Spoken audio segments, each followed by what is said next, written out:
Imaginez un instant le pouvoir transformateur qu'un simple geste peut avoir dans la vie de quelqu'un. Lorsque nous tendons la main pour aider un voisin dans le besoin, nous ne nous contentons pas d'offrir une aide matérielle, nous plantons des graines d'espoir dans un sol stérile, arrosant des racines qui fleuriront un jour en gratitude et en solidarité. Cette chaîne de bonté commence par un seul acte, mais son impact se répercute à travers les générations, créant des liens qui résistent au temps et à l'adversité. Il y a des histoires qui nous touchent profondément, comme celle d'un musulman d'une petite communauté qui, après avoir tout perdu, a trouvé refuge non pas dans de vaines promesses, mais dans l'étreinte sincère de ses frères dans la foi. Peu importe que l'aide vienne d'un étranger ou d'un voisin de longue date, ce qui compte vraiment, c'est la volonté de considérer l'autre comme une partie de soi-même. Lorsqu'une famille fait face au deuil, lorsqu'un enfant pleure faute d'un enterrement digne, lorsque les mains se réunissent pour construire un tombeau là où auparavant il n'y avait que l'abandon, la véritable essence de l'humanité naît. Pensez aux noms qui ont marqué l'histoire de cette communauté, le Dr Chai, le médecin qui a consacré sa vie à soigner les plus fragiles, Erpar, le leader qui a transformé les paroles en action, et tant d'autres qui, par leurs prières et leurs efforts, ont entretenu la flamme de la compassion. Ils n'ont pas seulement enterré leurs morts, ils ont honoré la mémoire de chaque vie, en veillant à ce qu'aucun corps ne soit laissé à l'air libre, qu'aucune famille ne souffre seule. Et lorsque la pandémie est arrivée, apportant avec elle peur et incertitude, ce sont ces mêmes valeurs qui ont guidé les mains de ceux qui creusaient des tombes sous un soleil de plomb, qui lavaient les corps avec respect, qui priaient pour les âmes brisées. Mais ne vous y trompez pas, il ne s'agit pas ici d'une histoire de héros lointains. C'est l'histoire de gens ordinaires qui ont choisi de faire l'extraordinaire. Lorsqu'une tombe était creusée, ce n'était pas seulement la terre qui bougeait, c'était la dignité elle-même qui était restaurée. Lorsqu'un drap recouvrait un corps, ce n'était pas seulement un vêtement, mais un dernier geste d'amour. Et lorsque les mains se sont jointes pour prier, ce n'était pas seulement un rituel, mais la certitude qu'ensemble, nous sommes plus forts que n'importe quelle douleur. Aujourd'hui encore, lorsque nous parcourons ces lieux, nous ressentons le poids de la mémoire. Les tombes ne sont pas de simples marques dans le sol, elles sont les témoins silencieux d'une foi qui ne s'incline pas devant la souffrance. Ils nous rappellent que même dans les moments les plus sombres, il y a toujours une lumière à éclairer.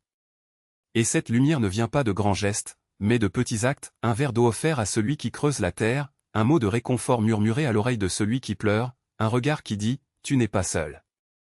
Et qu'en est-il des femmes qui, de leurs mains fragiles, portent le poids de la tradition et de la résistance?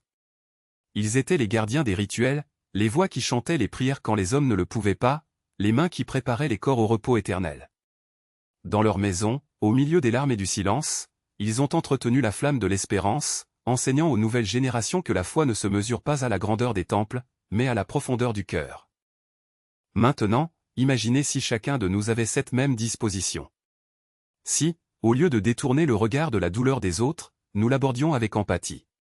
Si, au lieu de remettre en question les différences, nous célébrions ce qui nous unit. Le Coran nous enseigne que la vraie grandeur réside dans ceux qui se penchent pour élever les autres. Et si aujourd'hui on se demande ce qu'on peut faire, la réponse est simple, commencer par un geste. Un geste qui peut être aussi petit qu'un sourire, aussi profond qu'une prière, aussi transformateur qu'une main tendue. Car en fin de compte, ce ne sont pas les mots qui définissent notre humanité, mais les actes.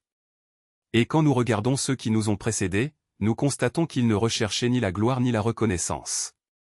Ils ont juste fait ce qui était juste.